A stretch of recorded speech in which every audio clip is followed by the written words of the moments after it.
According to Jesus, there are at least 6 things that you could say to God. But first, hey, I'm Corey, and this is Redeemer Online, where we help people just like you understand and practice the Christian faith, regardless of your church attendance. So in his iconic Lord's Prayer teaching, Jesus outlines 6 basics that you can use for talking to God. Are these the only ones? You decide, and let me know in the comments. But at the very least, there are 6 things that you can say to God. Let's start with the first one. It's about relationship. Jesus opens the prayer with an address that kind of functions like a DTR, determine the relationship. Our Father in heaven. Before talking about you in a prayer, start with who you're addressing. Who are you engaging with here? Now, 2 big things to point out. First, on that word Father, Jesus chooses to use the personal, familial term Abba for addressing God, which is supposed to be comforting. When you pray, you're not shouting into the void of the universe in Jesus' mind. You're talking to your Father. And in those days, that was the person who is primarily tasked with protecting and providing for the family. Now, you might say, well, Corey, that's not been my experience of a father. And I'll say, yeah, that's understandable, which is why the second piece is really important too. You're not just talking to any father, says Jesus. You're talking to your Father in heaven. This isn't your earthly deadbeat dad who's flawed and makes mistakes and is maybe selfish or has hurt you.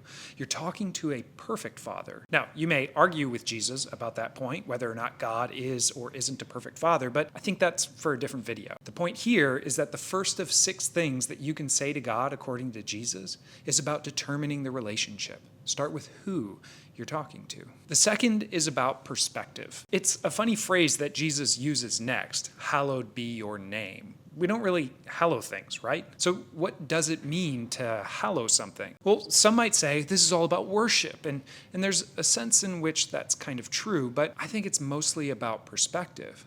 To hallow something means to make it holy, to set it apart as other. Holy doesn't necessarily mean perfect or worship-worthy. It simply means to be apart from all others. So what does it mean to set God's name apart? Don't use God's name for anything, ever. Now, names in Scripture are always tied to lineage and story. Think reputation. To hallow the Heavenly Father's name is to consider God's reputation. Consider God's story as though it is unlike any other. Consider God's actions and interactions going back to the creation narrative, setting all things into motion. Jesus is teaching his disciples to take time in their prayer to consider God's story throughout history, rescuing their ancestors from Egypt, providing for them in the desert, not punishing their sins, but also providing humanizing direction for their lives. Yes, allowing them to be conquered in exile, but arranging for them to return to the promised land and every detail in between. Consider the ways that they're experiencing God now and all the promises from the past and into the future. All of which shifts your perspective, kind of like zooming out on Google Maps, putting your current experience, your whole life even, into the context of a greater journey and story that's been taking place for a long time. Talking to God about his reputation shifts your perspective, pulls you out of yourself. In particular, I think that can give you strength to keep going. Sometimes when I'm on a long road trip and I'm getting restless driving, when it feels like we're not making any progress, it can be helpful to zoom out on the GPS to see that we're getting closer to the destination, that all these lane changes or bumps and traffic jams and ups and downs and twists and turns, to see that they are all part of a journey that's getting us to our final spot. Shifting that perspective gives me the grit to keep going, and the same is true of this second piece of the prayer. The third thing you can say to God has to do with surrender. Your kingdom come, your will be done on earth as it is in heaven. When it comes to the things that you can say to God, surrender comes before requests for Jesus, which is backwards for how I typically pray. Help me, give me, bless me, fix me. I guess if it be your will. It's so easy to spend most of our lives fretting over our own kingdoms and exerting our own will in the world. And I'm not saying that that's even necessarily a bad thing, but one of the things Jesus would have his disciples include when talking to God is intentional surrender to God's kingdom and will. And surrender doesn't really feel like the Western way, but consider how Jesus talked about the kingdom. This place where everything is as it ought to be and everyone has what they need. He describes it at one point as being like a tree in which all the wild birds can find rest in its branches. So what does it look like to talk about surrender?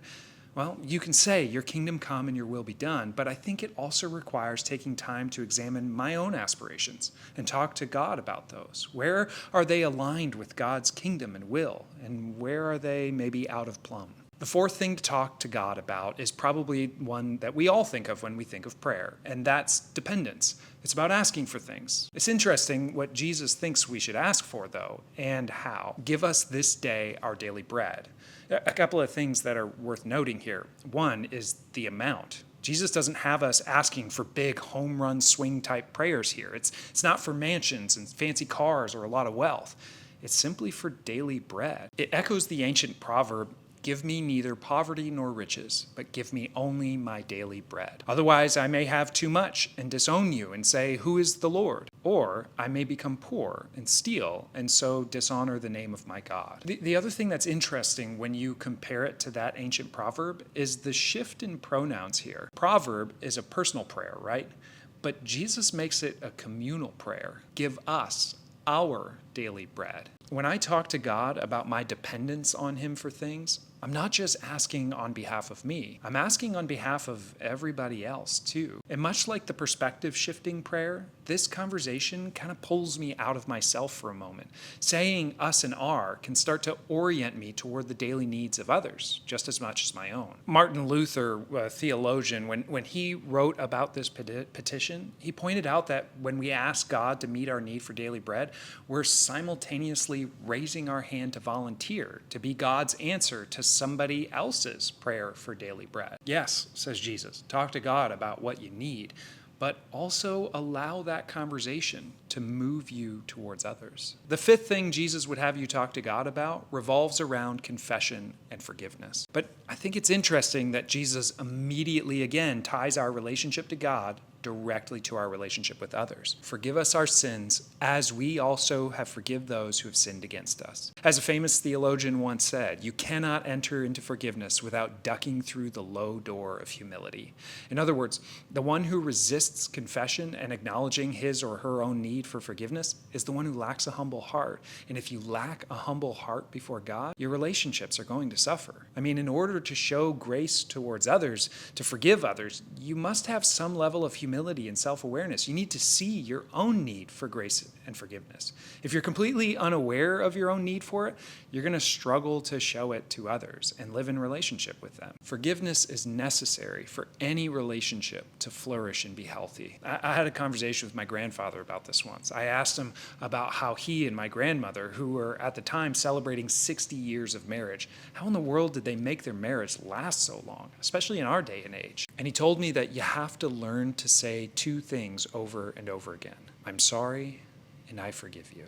Jesus says if you want to pray satisfying prayers, the kind that connect you to something bigger than yourself and bring satisfaction to your life, you've got to pray for your own forgiveness and the ability to forgive others. And finally, the sixth thing to talk to God about is spiritual guidance. Lead us not into temptation, but deliver us from evil. This last request is really about the spiritual direction you want in your life. It's about telling God the kind of life that you want to live. Now, before we get into the particulars of what it means, I want to point out something interesting. Typically, telling God how we want life to go is where most of our prayers start, right? But rather than putting it first, Jesus puts it last. And I don't think it's because he thinks it's any less important. I think it's because Jesus knows that how we want our life to go will change if we roll through relationship, perspective shift, surrender, dependence, and forgiveness first. Now, the two verbs in this request usually get translated as lead and deliver.